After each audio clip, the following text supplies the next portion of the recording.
The tour group moved through the ancient corridors like pilgrims entering a temple. Ambassador Velkara walked at the front, his forearms gesturing gracefully as he spoke. Behind him, 12 representatives from different species listened with varying degrees of attention. Some took notes on holographic displays. Others simply stared at the walls with wide eyes. Sarah Chen walked near the back of the group, her tablet held at chest level. She took pictures of everything, even things that seemed boring. The walls, the floors, the ceiling panels. Her fellow delegates found this behavior strange, but Sarah did not care. She was an engineer, and engineers noticed details that others missed. The Karath Junction was old, not old like human buildings were old like mountains, old like planets.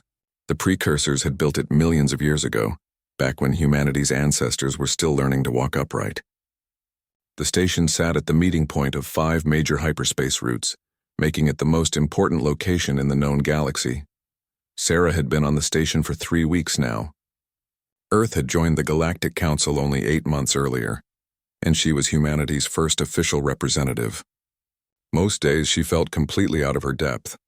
The other species had been traveling between stars for thousands of years. They had rules and traditions that Sarah barely understood. She asked questions that made them uncomfortable and missed social cues that everyone else caught naturally. But today was different. Today was a historical tour, and history was something Sarah could understand. Buildings made sense to her. Systems and structures and engineering choices, those were things she could analyze and appreciate. "We now approach Sector Omega-7, Velkara announced. His translator implant made his words sound formal and slightly metallic. "What you are about to see is considered one of the most sacred sites in galactic history." The corridor ahead was blocked by a series of barriers. They were not physical walls, just lines of light suspended in the air with warning symbols hovering beside them. Sarah counted the symbols as they walked closer. The warnings were written in dozens of languages, maybe hundreds. She recognized a few. Most were completely alien to her. "This is the sealed halls," Velkara continued. "Beyond these barriers lies a section of the station that has been closed for over 3 million years." Delegate from the Mothcar Collective made a chittering sound that Sarah's translator rendered as a gasp of awe. Several others bowed their heads or made gestures that seemed religious. Sarah raised her hand like a student in class. "What's inside?" Velkara turned to look at her. His face was difficult for humans to read, but Sarah thought he looked surprised by the question. "The precursors sealed this section using technology that bends the laws of reality itself. Inside is what they called the unraveling." "What's that?" "No one knows for certain," Velkara admitted. "Some believe it is a weapon. Others say it is an entity. A few scholars think it might be a phenomenon, a tear in the fabric of space itself. What we do know is that it is dangerous beyond measure. The precursors built the first seal. Then the ethereal collective added a second layer. Finally, the world singers blessed it with a third seal. Each civilization used the most powerful technology they possessed." Sarah's fingers moved across her tablet, taking notes. "Have the seals ever been tested?" "To see if they still work? Every 50,000 years we inspect them," Velkara said. "The seals have never degraded, not even by a fraction of a percent. They are perfect and eternal." "Nothing is eternal," Sarah muttered, but quietly enough that only the delegate next to her heard, the small reptilian being hissed in what might have been agreement or shock. They stood at the barriers for another 20 minutes while Velkara explained the history. Sarah listened, but her eyes kept drifting to the massive door visible beyond the warning lights. It was huge, easily 30 meters tall and just as wide. The surface was covered in patterns that hurt to look at directly. They seemed to move and shift, though Sarah knew that was probably just an optical illusion. But something else caught her attention. There, on the wall beside the door, about 2 meters off the ground, was a small panel. It looked almost exactly like a maintenance access port. Sarah had seen thousands of them on human stations and ships. This one had the same basic shape, the same configuration of inputs and displays. She zoomed in with her tablet's camera and took several pictures. The panel had a symbol on it that her translator identified as a Type 7 emergency maintenance interface. That was a modern standard, one that had been established by the Galactic Council only 6,000 years ago. Why would an ancient precursor seal have a modern maintenance port? Sarah wanted to ask, but the tour was moving on. Velkara led them back toward the main residential sections of the station. The other delegates chatted among themselves, discussing the spiritual significance of what they had seen. Sarah stayed quiet, looking at the photos on her tablet. That night, in her small quarters, Sarah could not sleep. She lay in bed and stared at the ceiling, thinking about the maintenance port. It made no sense. The precursors had disappeared millions of years ago. Their technology was supposed to be mysterious and impossible to understand. So why would they use a standard interface that any modern engineer could access? She got out of bed and sat at her desk. Her tablet connected to the station's historical database, and she began searching.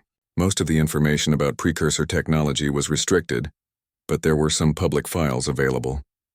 She read about their building methods, their architectural philosophy, their approach to long-term system design. One document caught her attention. It was a paper written by a precursor technology specialist named Tomvar. The paper discussed redundant access systems. According to Tomvar, the precursors always built multiple ways to access their most important systems.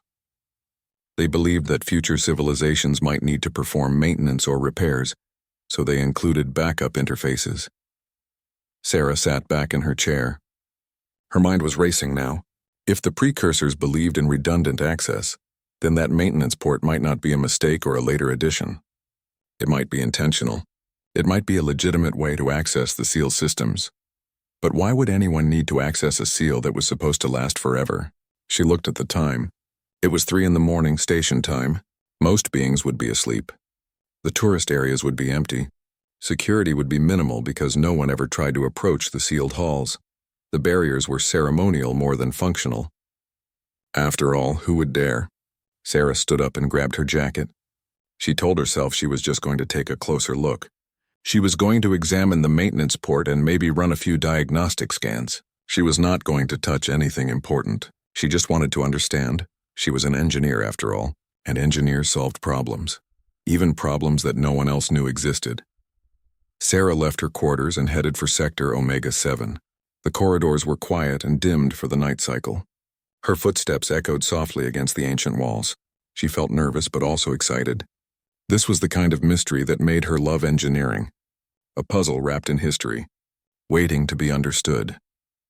She had no idea that she was about to make the biggest mistake in galactic history, or that millions of years of careful planning were about to unravel because of simple human curiosity. The barriers around Sector Omega-7 were easy to bypass. Sarah simply walked between them. They were made of light and warning symbols, not solid walls. They were designed to keep away people who respected ancient rules. Sarah respected rules too, but she also respected the need for proper maintenance. The corridor beyond the barriers felt colder somehow. Sarah's footsteps sounded louder here, echoing off walls that had not heard footsteps in millennia. Emergency lights provided dim illumination, casting long shadows that seemed to move on their own. She approached the massive sealed door. Up close, it was even more impressive than she had expected. The patterns on its surface definitely moved. They flowed like water, forming shapes that almost made sense before dissolving into chaos again. Sarah felt dizzy looking at them directly, so she focused on the maintenance port instead. The port was exactly where she remembered, mounted on the wall at a comfortable working height. Sarah pulled out her tablet and connected a diagnostic cable. The connection clicked into place with a satisfying sound. Her tablet screen flickered for a moment, then displayed a loading bar. She expected error messages. She expected incompatible systems or locked access.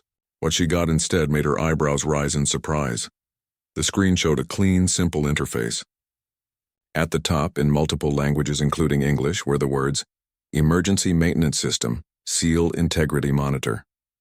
Below that were status readings. Sarah scrolled through them, her engineering mind automatically cataloging the information. Power levels were stable. Structural integrity was perfect. Environmental seals were functioning normally. And there, right in the middle of the screen, was a line that made her pause. Seal degradation, 0.000%. Sarah frowned. That should be good news. The seals were perfect, just like Velkara had said. But something bothered her about that reading. She tapped on it, and a submenu opened. The submenu showed that the seals had not been cycled in 3,472,000 years. That was a long time. A very long time. Sarah knew from experience that mechanical systems, no matter how well built, could develop problems if they were never tested. She found another menu option labeled Diagnostic Functions. Inside were several choices. Most were grayed out, requiring authorization she did not have, but one option was available: Maintenance Cycle Test. Sarah read the description. The test would verify that all seal mechanisms could still move freely.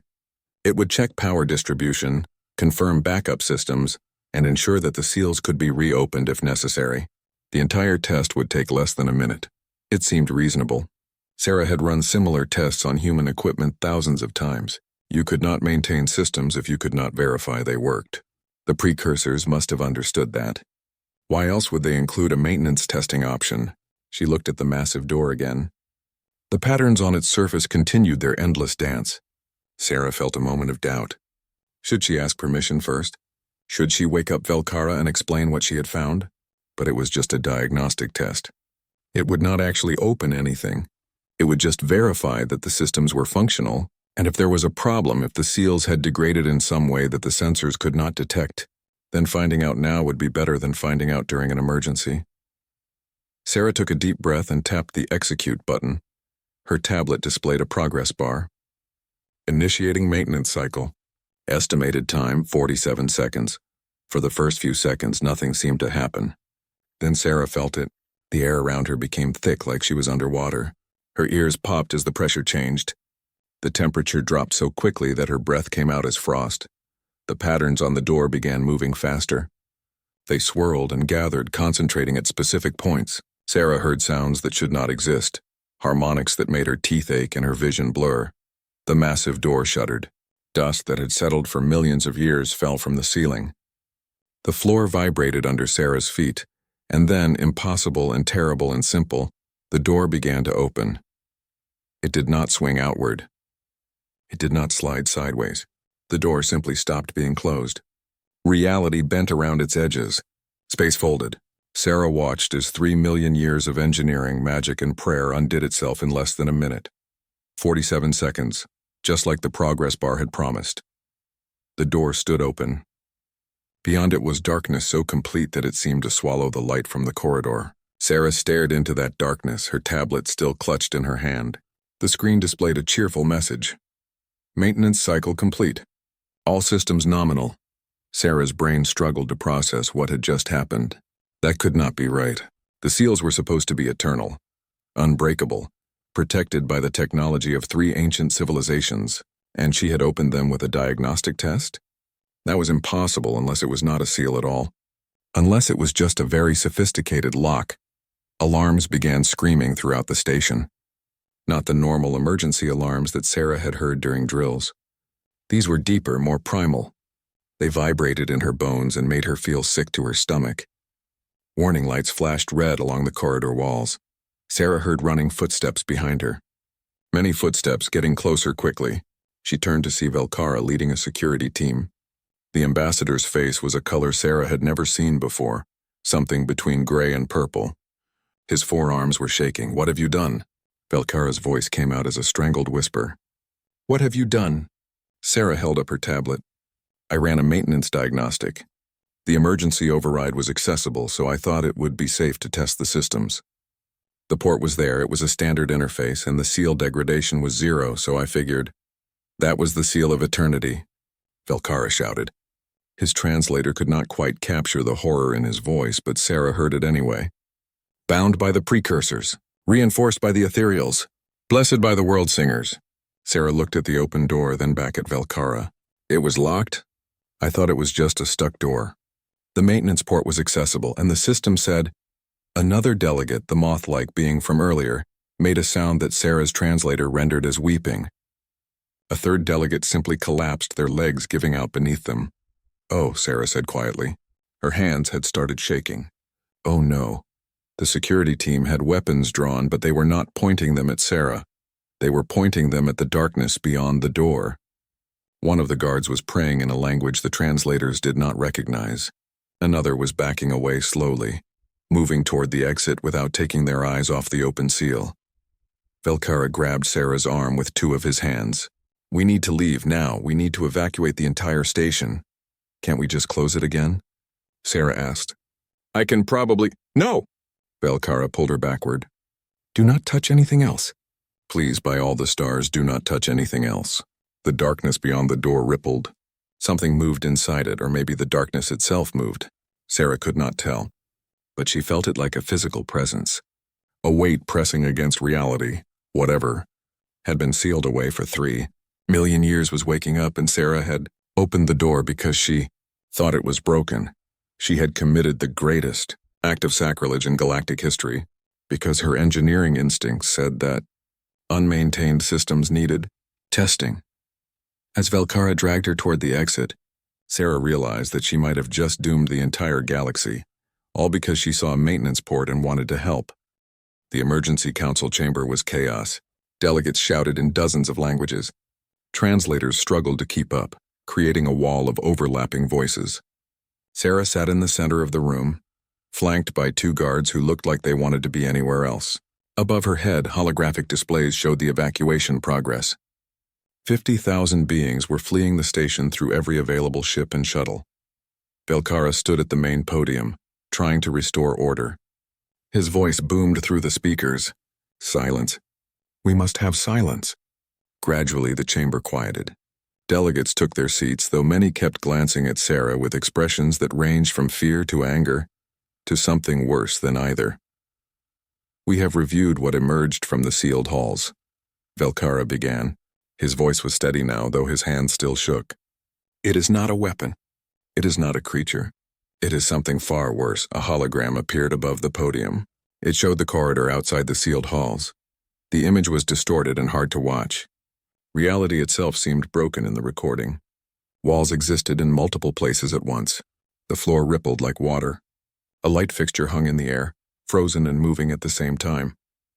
This is what our sensors recorded before we lost all equipment in that sector, Belkara said. The entity calls itself the unraveling.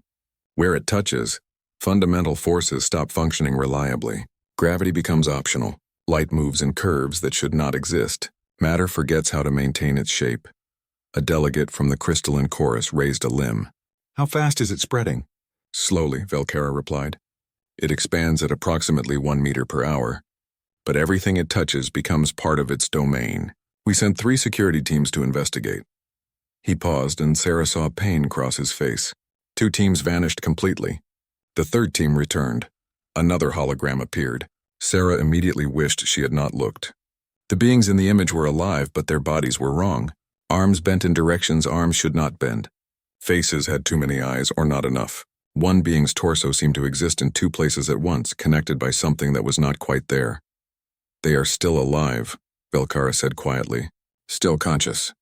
We cannot help them.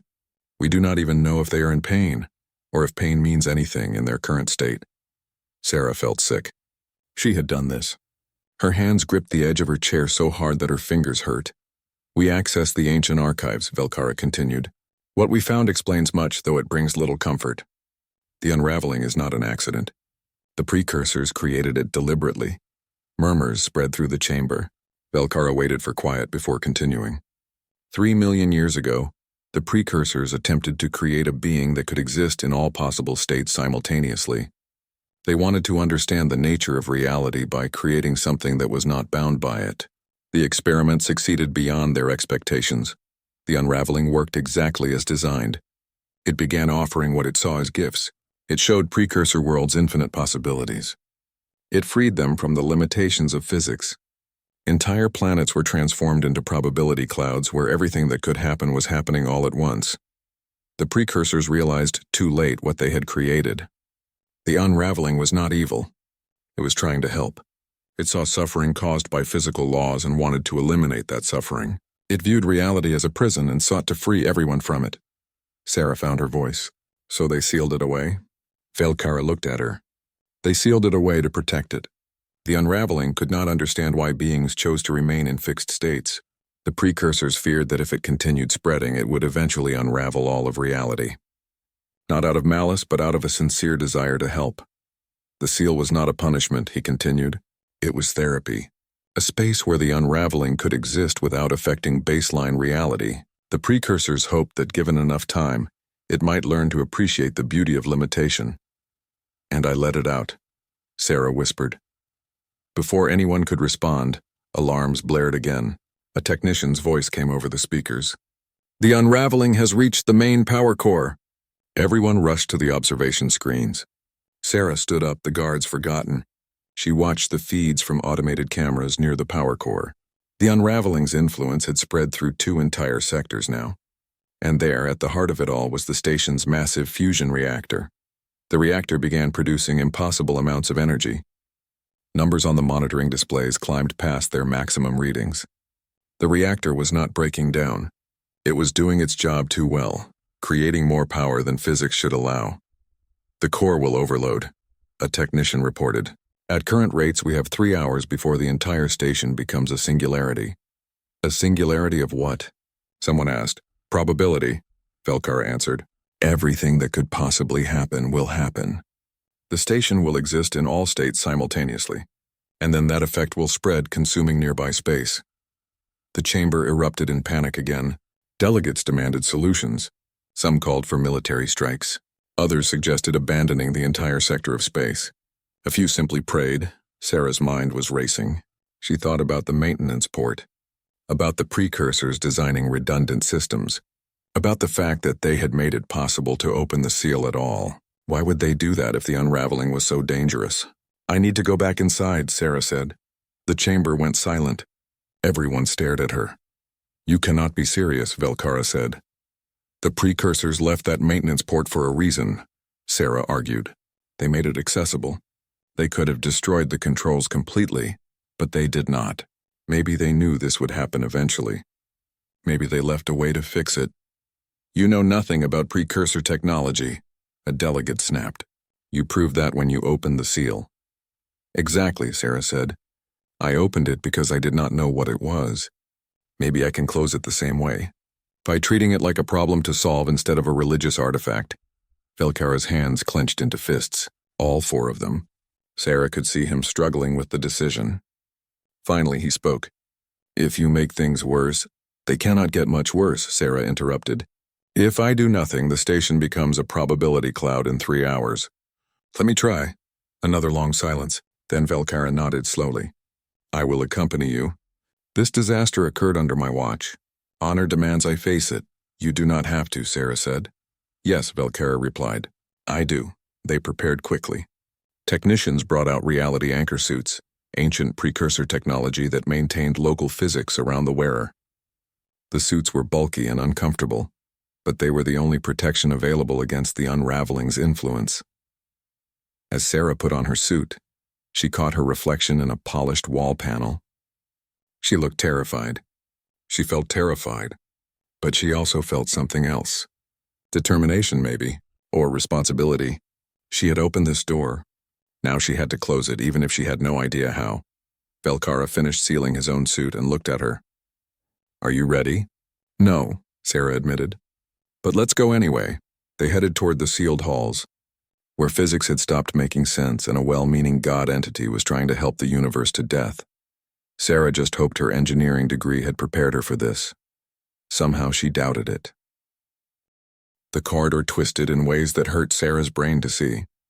The walls existed in 3 places at once, overlapping like a badly edited photograph. The floor was solid beneath her feet, but she could also see through it to the deck below and the deck below that, and possibly to decks that did not exist at all. Her reality anchor suit hummed steadily. Inside its protective field, physics worked normally. Outside, the universe was taking suggestions instead of following rules. Velkara walked beside her, his 4 arms held close to his body. "How are you feeling?" he asked through the suit radio. "Like I am going to throw up," Sarah admitted. "You?" "The same. All 3 of my stomachs are protesting." They moved deeper into the affected zone. Sarah's instruments were going crazy. Her tablet could not decide what temperature it was, what time it was, or even where it was. The compass spun in circles. The altimeter claimed they were simultaneously at sea level and 3 kilometers underground. Ahead, the darkness from the sealed door had expanded to fill the entire corridor. It was not really darkness, Sarah realized. It was possibility. It was the space where anything could happen because nothing was decided yet. "I can see it," Velkara said. "The core of the unraveling." Sarah looked where he pointed. Deep in the shifting chaos there was something that was not a shape, but was not nothing either. It pulsed with colors that did not have names. As Sarah watched, it seemed to notice her. The unraveling spoke, but not with words. Ideas appeared directly in Sarah's mind, translated into concepts she could understand. You freed me. Thank you. Let me help you. Let me show you infinite possibilities. No, Sarah shouted. Stay back. The unraveling paused. It seemed confused. You suffer. Limited by gravity, by time, by the fixed nature of matter. I can free you. Why do you refuse? Sarah's mind raced. How do you argue with something that existed outside normal reality? How do you explain that limitations were not always bad? She looked down at her tablet. Even malfunctioning, it still showed some of her engineering diagrams. Blueprints for ship repairs she had done last month. Schematics for a water recycling system. Technical drawings with careful measurements and specifications. An idea formed. Sarah held up the tablet toward the unraveling. Look at this. Do you see these diagrams? The unraveling's attention focused on the tablet. Lines, restrictions, boxes that contain and limit. Why do you create prisons? They are not prisons, Sarah said. They are designs. They are plans. Look closer. See how every line serves a purpose? See how the limitations create something beautiful? She pulled up a blueprint for a bridge. A human bridge built on Earth 50 years ago. This bridge can only exist because of limitations. Gravity pulls down, so we build supports. Wind pushes sideways, so we design for flexibility. The bridge works because we understand the rules and work within them. The unraveling considered this. Sarah felt it examining the concept, turning it over in whatever passed for its mind. But there is suffering and limitation, the unraveling said. I have seen it. Beings grow old and die because of time. They fall and hurt themselves because of gravity. They freeze in space because of thermodynamics. I can eliminate all of this. You eliminate the suffering, Velkara spoke up, but you also eliminate everything else. My people do not want to exist in all possible states. We want to exist in this state, the one we chose. Sarah had another idea. You were created by the precursors, right? To understand reality by existing outside it? Yes, they wanted to learn. I learned. I tried to share what I learned. But you did not learn everything, Sarah said gently. You learned about infinite possibilities, but you did not learn about the beauty of choosing just one possibility, of making a choice and seeing what comes from it. She pulled up images of Earth, forests and cities and oceans. All of this exists because atoms decided to be atoms instead of something else. Because forces stayed consistent.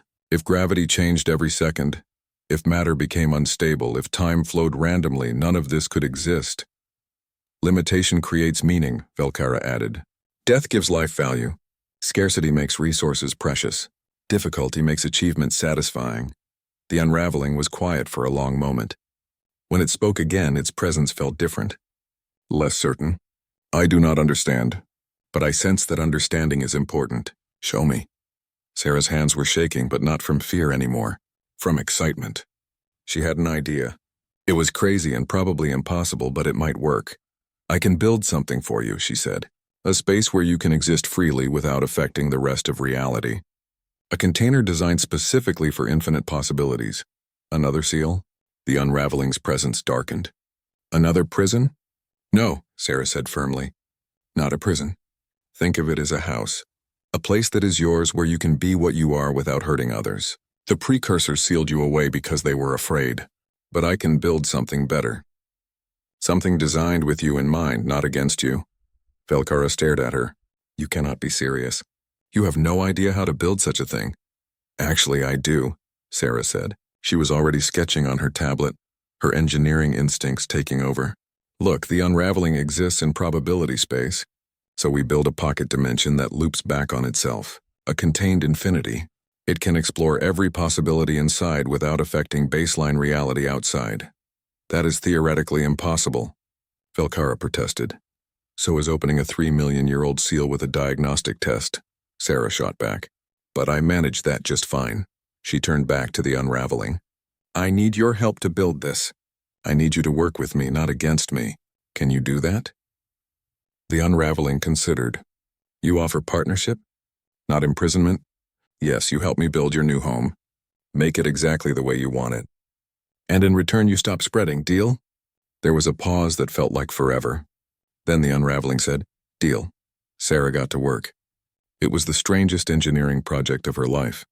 She used her tablet to create designs, but in the unraveling space, her thoughts became reality. She imagined a recursive field that would contain infinite probability. The unraveling helped, shaping the space according to its needs. Velkara watched in amazement. His mathematical knowledge let him spot errors in Sarah's calculations, and he called them out. Together, they built something that violated 15 laws of physics and worked anyway. It took 6 hours. 6 hours of intense focus, of trial and error, of building the impossible one step at a time. Sarah felt like her brain was melting. The reality anchor suit could only do so much. She existed partially in normal space and partially in probability space, and the sensation was indescribable. Finally, it was done. A pocket dimension the size of a marble but containing infinity inside. The unraveling examined their work, and Sarah felt its approval. "This is acceptable," the unraveling said. "Better than acceptable. It is elegant. I did not know elegance could exist within limitation. That is what engineering is," Sarah said tiredly. "Making beauty inside boxes." The unraveling began to withdraw. Its influence pulled back from the corridors, from the power core, from all the spaces it had touched. It compressed itself, folding infinite possibilities into the pocket dimension Sarah had created. As it entered its new home, the unraveling spoke one last time. "Thank you, Sarah Chen. You showed me that limitation and freedom are not opposites. I will explore this new understanding." The pocket dimension sealed itself, not with ancient magic or impossible technology. It sealed with clean, simple engineering principles that Sarah understood completely. The corridors snapped back to normal. Gravity stabilized. Light moved in straight lines again. The station's systems reported normal function across all sectors. Velkara sat down heavily on the floor. "I cannot believe that worked." Sarah sat beside him. "Neither can I, but it had. They had done the impossible by treating it as merely difficult, and somehow that felt very human."